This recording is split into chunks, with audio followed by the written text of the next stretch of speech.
NBA player props for the 12th of January. We're coming off a good day, and we found 7 picks in today's slate of games. And I just fucking noticed that I fucking recorded a video, but my mic volume was just too low. I couldn't hear myself. I have to re-record the video, man. Like fucking hell. But yeah, we went 9-4, as you can see from the graphic. We went 2-0 on our live bets. We also went 0 from 4 from demons, but at the end of the day, demons is a long shot bet. Um, what's it called? Our total units profit on the day is 4.52 straight bets and parlays because we had no parlays. That's our total units profit.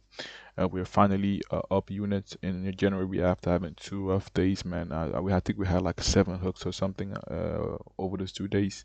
But now we're about to be in profit. We're profit 2.07 units in January. Our total units profit over the whole, since the channel started is 45.98. So we're clearly going up.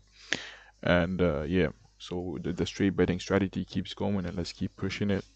Let's go over our picks from yesterday. We had 13 picks. JJJ, he kind of went over, but one of his rebounds got removed because I also saw that too. Because in the first quarter, he had like a still, it got counted as an offensive rebound, but that got removed, so we cashed the under. It was kind of sweaty though. Cam Spencer, we cashed the under easily. This Nets team, they do not play around with, blitzing and trapping point guards. Jalen Johnson hooks on 17 RA, man, here blowout. What's it called? He had 13 at the half, and again goes to the third quarter, has 1 RA only, has 3 in the fourth quarter, and gets pulled out with 3 minutes to go because the Warriors got blown out. Like, so that's just sad to see. Colin Gillespie, he goes under. Royce O'Neal also, he goes over in the first half. CJ McCollum goes 5 for 14 from the field, goes 2 for 4 from free throw line. Like, bro, like, please hit your shots, man. Just please hit your shots. Um, Giannis goes under, man. Last minute change. What's it called? Murray got ruled out, so that basically screwed us because Giannis was supposed to stand in the corner with Aaron Gordon going for the weak side rebounds and stuff. But now since what's it called? Murray got ruled out. Gordon was playing like more of a playmaker role. Something he was like playing on top of the key, like he was like orchestrating the offense, which left Giannis basically up top the whole time and he couldn't get rebounds. So I went under, and we cashed all other picks. I love this Danny Wolf pick. I'm gonna start taking him whenever MPJ goes out. We'll take him to go over his PRA, man. It looks free as fuck, and it was free as fuck. Um, our units profit, as you can see right here, man, we're back to going profit. It's been a rough, man. It's been a rough, what's it called? January, man. We have so many hooks. I think we've been robbed of like at least 15 units in this month only. Just some hooks, like it's actually crazy, but it's what it is, man. We keep pushing. Our total units profit over the whole since the channel started is 45.98, like I said before. But let's get to the picks. Let's not do too much. Also, points. Just to say something real quick, I would love a sub. If you're not subbed yet, why you're not subbed? Like, come on now, bro. If you can like the vid, man, it helps the algorithm and comment or something. Yeah, just do what you can to boost the video, man. It helps out a lot. But let's get to the first pick. Our first pick, we're taking Peyton Pritchard to go over his PA at 28.5. It's favored to go under. I don't believe why. I don't really see why it's favored to go under. I see going over pretty easily. He's played this team twice. He had 16 and 34 PA. He had a bad game in this game, and then he had a good game. He had a bounce back, I guess. We're looking at the potential assist. He had 11. He had 7 in this game. He took 17 shots to 12 shots. But now Jordan Brown is out. Jalen Brown being out, he sees 4.4 extra potential assists. He sees an extra 8.6% usage. He sees a lot. He sees quite a bit more minutes. He see like it's just every single thing that he does goes up like a ton with Jalen Brown being out. And as you can see, he's going over this in one game only, and he hooked another game. He's going up against this team that give up the 29th most PA to his position, as you can see. Um, point guards are all going over the line against his team. 11% by 11% actually, like they go over by 2.5, 2.57 more like PA than the line is supposed to, like the line plays that, which is really good for us. Also, it says his player type is they rank 6th against his player type and 1 against the shooting zone. His player type is spot up shooter with Jalen Brown in the lineup. With Jalen Brown being out, he has the ball in his hands more, so he's a pick and roll handler. So this is his player type in this game. And when it comes to His dominant shooting zone, which is 3 point line. I've noticed preparing pressure, man. It doesn't really matter what his matchup is. It's about how he feels on the day. Plus, he's also a really good at he's really good at getting to the basket. Like he can create his own shot pretty effectively, and we love him to go over 28.5 points. You can see, man, his dominant shooting zone two is pretty, is pretty green for us. You can see it's just straight green where he gets all his other points. With Jaylen Brown being out with the more usage, also he had a bad game last game, so we expected Pritchard to be more aggressive in this game. Like we see him having a really good game against this Pacers team. I think they're the worst team in the league right now when it comes to record. So we are paying pressure actually carrying this team because Derek White we've seen him not be the guy to take up the mantle and actually bring his team to success. Man, he's a role player, man. He's a glorified role player, and pretty Pritchard he shows that star player here and there, but Derek White never does it. So I see the paying pressure being the one taking over the he's gonna be the leader in this game. So yeah, we team to go over 28.5 p. That's my first pick. Our second pick, we have three picks in this game, and our first pick in this game, we're taking Max Christie to go over his points at 12.5. Um, I think the point guard in this game will be who is out. I think it's either gonna be Brandon Williams or Ryan Nemhard if he plays. Like if they both play, they're gonna be the point guards in this game.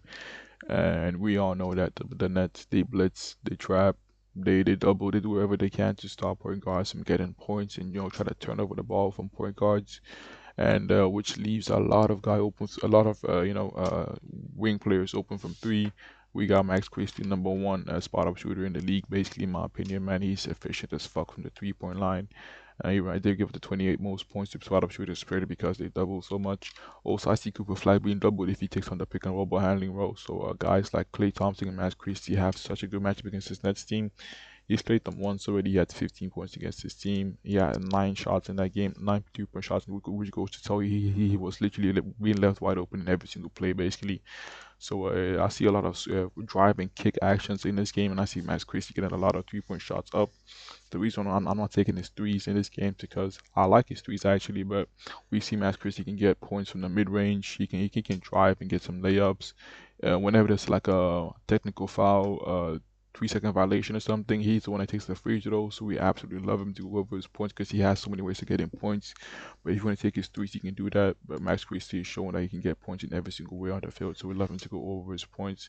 Our only enemy in this game if he doesn't get any shots, but I seem like there's no way he doesn't get any shots because Cooper Flag and whoever the point guard is going to be doubled. So they have to pass the ball out to Christie or Najee Marshall from the corner. You can take him to go over his points too. But I got Christie because he's a more efficient scorer. So that's my pick in this game for the Mavs. We got 2 picks for the Nets. We're taking the first pick should be Michael Porter Jr. to go over his points. Reason why against his team, he's played them once. He had 34 points, and I know why he had 34 points. First of all, he got the 30th most points in the paint. Like MPG, he can go, he can get to the paint, man. He can get to the paint for sure. Best believe that. They give up. They're ranked 23rd against handoff actions and 17 against off screen. This is what I'm looking for. Like how bad are they against a handoff and off screens? Because whenever Claxton and MPJ are in the lineup together, they run every single play they do is an off-screen handoff action. That's the only thing they do, man. Every single time MPJ gets the ball from Claxton, it's an automatic. He's shooting that ball every single time. And this team, as you can see, they ranked 23rd for some reason. I guess they just suck. Plus, we saw against this Bulls game last time, like this Mavs team without AD, they look totally lost on defense and offense. They just look lost overall. So we have MPJ absolutely torching this team when it comes to the catch and shoot and what's it called? Spot up threes. Also, this is you can see they have a pretty there is a tough match when it comes to catch and shoot and spot up shooting and stuff. But once again, this Mavs team without AD they suck. And also Cam Thomas. I mean, MPJ does not see contest. He does not see contest. He can get pushed. He can get contested by 3 different guys. He would take that shot and still make it. He does not see contest. He has such a high release that whenever even if he's getting guarded close, if he just has the slightest bit of fucking space, he's taking that shot. So we haven't gone over his points in this game. Also, one thing that I like is that Cam Thomas is no longer in the lineup, so we can actually factor that in. Against teams that give up the most to favorable matchups, that give up the most points when it comes to handoff actions. Damn, I just fucking spoke French. Handoff actions, actions. What the fuck? I keep speaking French. Actions. Um, he averages 27.1 points, but in these 3 games, this was all with what's it called? With Cam Thomas in the lineup. Plus, the Rockets is a tough defense to go up against. But with Cam Thomas being out of the lineup right now, as you can see, he takes a lot more shots when it comes to teams that suck against hand-up actions. I keep saying actions. What the fuck, bro?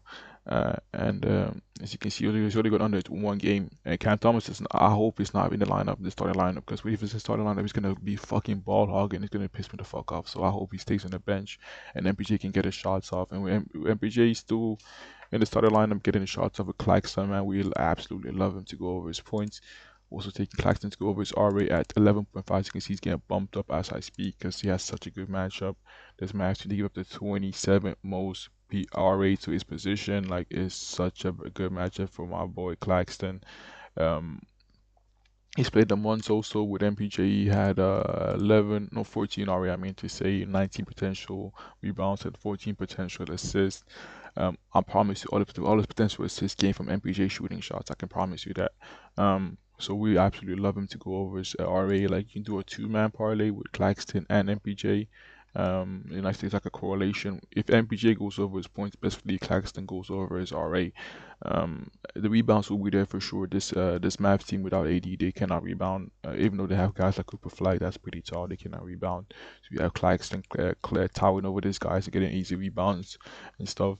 That's my 2 picks. There's not really much to be said about this. The matchup is great. It's like a correlation place. You can do a two-man for that, but I won't personally. On to the next game. We also have 3 picks in this game. We're taking Kawhi to go over his points. For some reason, it's favored to go under. I don't see why. The reason why this Hornets team, they give up the 26 when they rank 26 when it comes to pick and roll ball actions. Like, they just suck. He's not played this team once actually, even though the Clippers have played the Hornets. I think Kawhi was injured in that game. But Kawhi's gone under this. And I think the books are reacting to the way that Kawhi's gone under this in five straight games. But you have to actually like think about what actually happened in these games. In this first game, he played against Celtics. Jaylen Brown was on his thing, and like he was great on the offensive end and great on defense. He was like stopping Kawhi in every single possession he had. Like, oh, Jaylen Brown in this game was not to mess with. So that's why he went under in this game. In this game, he was getting doubled in every single possession because Harden was out, so the Warriors just kept doubling in fucking Kawhi, and like every single chance they got to double Kawhi, so he didn't have a chance to even go over his points. And in these 3 games, he was on the road. Plus, this is two tough matchups he's had in both these games, and he was on the road in 3 games. We all know Kawhi on the road.